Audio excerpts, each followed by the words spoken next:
What should you do if skateboarding is ruining your marriage?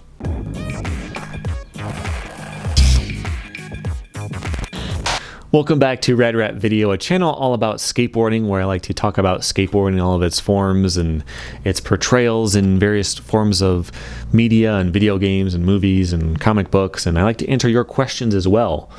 I've got two of them. The first is from Justin, and the second is from Daniel-san, who I will just read both the questions because they go together pretty well.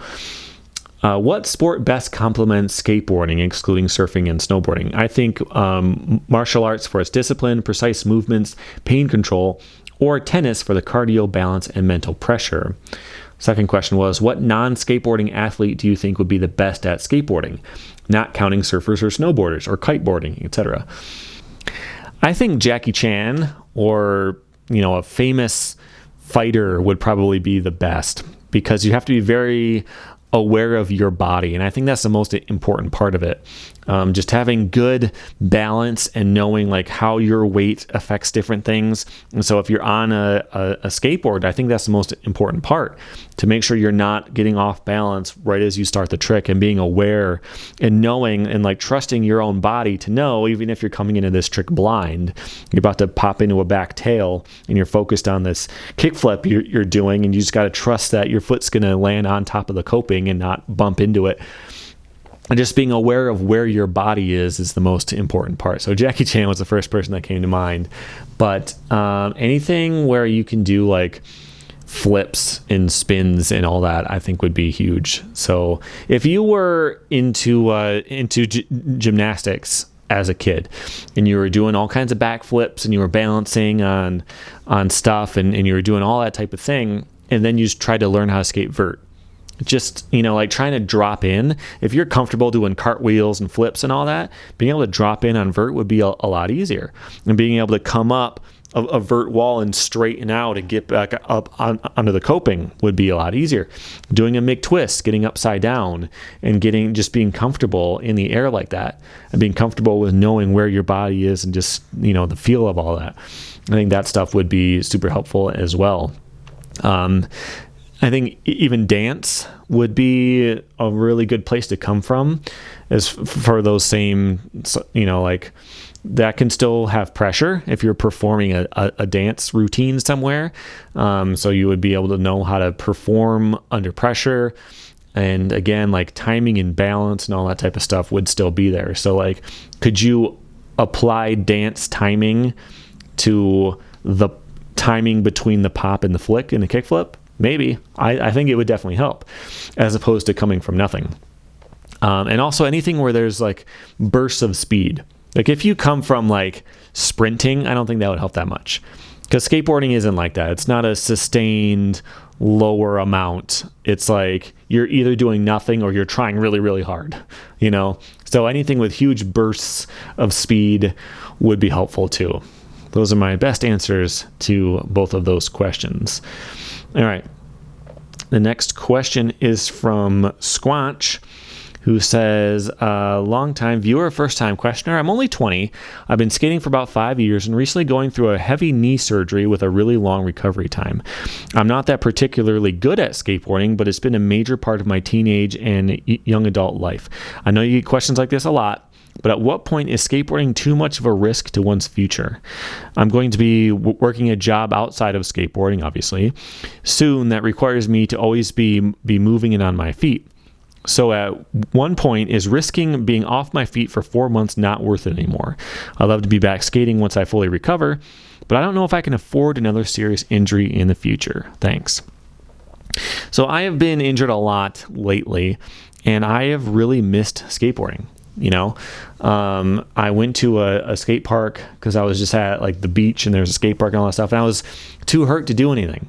And like I got on a skateboard and I did like a couple of tricks, and I realized how much I missed it. It was really hard to do a couple of really basic tricks after not skating for such a long time, but like it sucked. It sucked like being in the presence of all this skateboarding and not being able to get involved as much. Like I missed it because it really means something to me, and if you feel that way too, I don't think it's worth it, especially if you're 20 and you're working a job, like that job isn't necessarily going to care about you. Like this is something, it took me a while to learn this, but I've had a bunch of jobs, and there's only one where I quit and was still friends with one of the people there, and we still work together now. It's just on like a freelance type basis. But like the people you used to work with, they don't care. Or your boss, if you get hurt, and like they just don't care. Like my point is, if you want to frame your life around, you want to make plans for your life around your job, you need to realize that the people who employ you aren't doing the same things. They don't care as much about you if you're going to plan your life around being able to have this job. And I don't want to tell you to put yourself in a position where you can't work. But I just want you to consider like your own enjoyment and the things that you like in your life are important. And being able to do something that brings you a bunch of joy at the potential expense of a job that doesn't care about you seems like an obvious choice, And it might not be. I don't know the specifics of your knee injury and all that type of stuff. I don't know how serious it could be if you get re-hurt, but just consider those things. Consider like, is it worth the sacrifice, this major sacrifice of the joy in my life to be able to work a little bit better? Could you potentially get a job where you being hurt doesn't matter as much? I don't know the answers to those, but those are the questions that I would be thinking about in your position. Okay, last question is from Shred Life Crisis, who says, I am a 37-year-old family man. I've been skateboarding for nearly 2 years. I'm making steady progress, and my dream of being an okay transition skater seems well within reach. I'm in love with skateboarding, and it brings me so much joy. Dropping in for the first time was one of the best experiences of my life. With that said, my wife is not as stoked about skateboarding as I am. Sometimes I get hurt, and it interferes with my day-to-day parental duties. One time I messed up my arm, had trouble changing diapers for a week. That's why now I wear all the pads. It's not enough to calm my wife's apprehensions, and it's clear to me that she would prefer it if I stopped skating. My question is this: is she being unsupportive, or am I being irresponsible? That's a tough spot to be in. And I don't want you to take anything I say as, absolute truth. I don't know you. I don't know her. So I don't know if it's unreasonable or what, but I do have some advice for you. And it depends on whether she is able to experience the positive side of skateboarding, because she cares about you at some level. I have no doubt about that. She cares, and she would like to see you happy, I'm sure.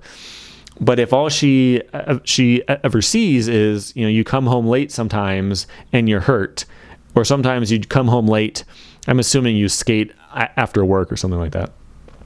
You come home late and you're tired, or you come home late and you're hurt, and those are all she ever sees. Well, she's only seeing a really negative side of skateboarding. Have you taken her to the skate park? Because if you're trying to skate ramps, like, does she ever see you drop in and then you lock into that perfect back Smith and you pull it back in, and she sees how you light up when you finally did it and how good it felt, and did you see how nicely that was locked in? You had that wheel right up against the coping and it felt so good. Does she ever see that part? And if not, I think that would make a big difference. I think that would put in some perspective. Is it worth a sacrifice on her part of you potentially having trouble with the diapers, but it brings you so much more joy? The way you talk about skateboarding is serious. That's how that's a huge part of your life. That's a huge source of joy and enjoyment of what you are able to do at this part of your life. And would she, knowing all of that, still want you to stop? I don't know, because I don't know your life. I don't know her. But I feel like it's probably not the case. If she could see how happy it makes you and how much joy it brought to you, I don't think she would want to take that away. Now, that said, if you're at the skate park, you work and then you're at the skate park for 4 hours every single day and you're barely ever home at all and all that, I could see that being a much bigger problem in her life. You got to be concerned about her life, and if you are making her life harder. But it's all a balance. You got to communicate. You got to talk about it, and you got to decide whether it's a small thing for her and a huge thing for you. It brings you so much joy, and it's minorly inconvenient for her. Or maybe it's a huge burden for her to have you not be there and to have you be hurt sometimes, and you only kind of have a decent time. That type of stuff you got to talk about, and you got to get some perspective and see where each other is to try to make a decision like that. From the outside, with just what you said, it sounds like skateboarding is important enough to you that you should find a way to still do it. Whether that means you make a little quarter pipe in the garage and you just skate that, and you're fully padded up, and you work on that somehow. I'm not sure exactly what that looks like, but it sounds to me like it's important enough that you should be able to do it somehow. But you got to talk that through, and you got to have those discussions and come up with a way that works for both of you. But that's my suggestion on that, coming from somebody who feels the same way about skateboarding as you, and somebody who, like I just said, I grouped this with the question before, for the same reason, like not being able to skate has been really difficult. And so if you feel that same way, I really get the spot you're coming from. So have those discussions. Best of luck to you. And that is it for now. If you have any questions of your own, submit them by going to radrapvideo.com. If you like the channel, you can hit the join button here on YouTube. You can sponsor me on Patreon. You can subscribe. You can hit the like button. Most importantly, you can share it with your friends and try to build some steam back into this channel. And I will see you next time. Thanks for hanging out.